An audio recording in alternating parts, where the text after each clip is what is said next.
साथियों, संजय सिंह को अडानी और चीन का नाम एक साथ नहीं लेना चाहिए था। एक साथ दोनों नाम लेने का असर यह हुआ कि संजय सिंह के घर पे ईडी का छापा पड़ गया और एक साथ दो नाम लेने से सरकारी प्रणाली में जोरदार रिएक्शन हुआ और सुबह सुबह छापा पड़ गया सुबह। और संजय सिंह ने रात में पत्रकारों के घर पे छापे के विरोध में एक ट्वीट किया था और कहा था कि चाइना ने हमारी जमीन पे कब्जा कर लिया। मोदी जी की हिम्मत नहीं कि चाइना के खिलाफ एक शब्द भी बोले। इन पत्रकारों को पकड़ करके चाइना से लड़ने की नौटंकी करने की हिम्मत है तो चाइना से व्यापार बंद कर देना चाहिए, लेकिन वह नहीं करेंगे क्योंकि इससे अडानी को नुकसान होगा। आम आदमी पार्टी कहती है कि संजय सिंह का अडानी का नाम ले लिया और यह अडानी के शुभचिंतक सरकार को पसंद नहीं और पत्रकारों और विपक्षी नेताओं के घर पे छापे मारकर 5 राज्यों में चुनाव की औपचारिक शुरुआत किया जा चुका है। दोस्तों, चुनाव से पहले पत्रकारों की जुबान बंद कराने के लिए, विपक्षियों को डराने धमकाने के लिए ईडी लगातार छापे मार रही है और इस बार भी न्यूज क्लिक के पत्रकार अभिसार शर्मा पे भी कार्रवाई के बाद, उसके घर पे छापों के बाद आम आदमी पार्टी के संजय सिंह के घर पे ईडी ने छापे मारा। आज सुबह लगभग 7 बजे में छापा मारता है। नेता पत्रकार सब बदलता है। ईडी का छापा का समय जो है सो नहीं बदलता है और ईडी अगला छापा किसके घर पे मारेगी इसका अनुमान लगाना भी थोड़ा कठिन नहीं है, क्योंकि मोदी के खिलाफ जो ज्यादा बोलेगा, चाहे जो भी हो, उसके घर ईडी का छापा पड़ेगा। यह अघोषित संदेश दिया जा चुका है। ईडी छापा इसलिए भी नहीं मारती कि जिसके घर पे छापा मारा गया उसके घर से कुछ मिले। ईडी छापा इसलिए मारता है कि जो बहुत बोल रहा है वो अपना मुंह बंद कर ले। संजय सिंह के घर से भी कुछ भी नहीं मिला। उम्मीद है कि उसके जांच में अपने जुबान पे लगाम लगा लेंगे। अगर ऐसा नहीं होता तो शराब घोटाले मामले में 6 महीने के बाद ईडी को आज छापा मारने की याद नहीं आती। तो दोस्तों, आप बता दीजिए कि भारत का बेवकूफ से बेवकूफ आदमी किसी क्राइम का केस खुलने के बाद यानी सबूत मिटा देता है। अगर क्राइम का कुछ सबूत रह भी जाता है तो हटा देता है, लेकिन ईडी केस दर्ज होने के और सिसोदिया गिरफ्तारी के 6 महीने के बाद संजय सिंह के घर पे छापा मार रही है। आप ही बता दीजिए कि संजय सिंह ने अगर कुछ किया होगा तो उनके घर से क्या मिलेगा? कुछ भी नहीं मिलेगा, क्योंकि इतना समय बीत गया, कोई सबूत नहीं मिलेगा क्योंकि हटा दिया।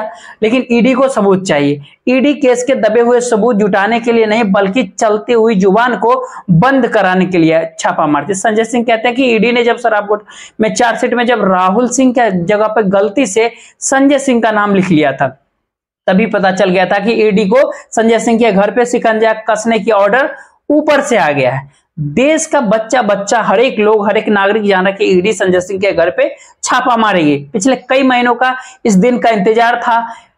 एक टाइम था जब जांच एजेंसियों आरोप लगाने के बाद जो है सो छापे मारती थी, शिकायत दर्ज होने के बाद छापे मारा क्या करते।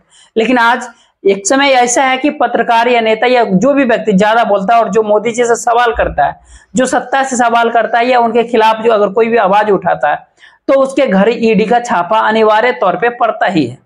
एक नए दर्जनों पत्रकार का उदाहरण है, ठीक है।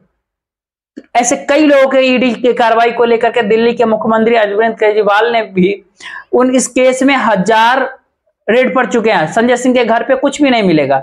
2024 के चुनाव लोकसभा आ रहे हैं और जानते हैं कि वो हार जाएं, ऐसा उनका कहना है। तो ये हताशा भरी कोशिशें हैं। जैसे चुनाव जैसे जैसे नजदीक होगी, ईडी, सीबीआई और जांच एजेंसी सभी सक्रिय हो जाएंगे। ये भी जानना बहुत जरूरी है कि किस बेस पे ईडी ने इतने दिनों के बाद उनके घर पे छापा मारा है। तो हुआ यह था कि ईडी ने अपने चार्जशीट में आरोप लगाया था कि शराब घोटाले के आरोपी व्यवसायी दिनेश अरोड़ा ने दिल्ली के मुख्यमंत्री अरविंद केजरीवाल से उनके आवास पर मुलाकात किया था। इस बैठक में संजय सिंह भी मौजूद थे।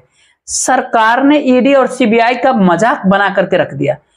एक बात यहाँ पे ये भी कि अगर सुधीर चौधरी जी न्यूज के जो 100 करोड़ की रिश्वत मांगी थी, तो उसमें जी न्यूज के काम करने वाले कर्मचारियों का क्या दोष उसमें था? बिल्कुल नहीं था। सुधीर चौधरी को ही पकड़ा गया था। सुधीर चौधरी से रिश्वत मांगने के लिए जी न्यूज के कर्मचारियों ने तो कहा नहीं होगा।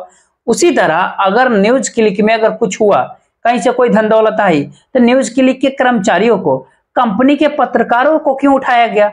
सुधीर चौधरी ने 100 करोड़ मांगे थे तो जी न्यूज का दफ्तर सील करना चाहिए था, लेकिन वो नहीं हुआ। न्यूज क्लिक का दफ्तर सील हो गया, वहां के कर्मचारियों को बेरोजगार कर दिया गया।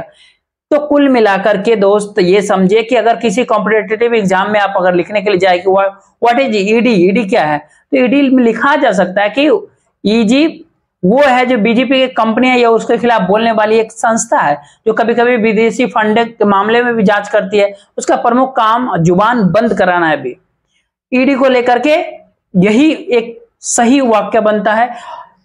तब तक के लिए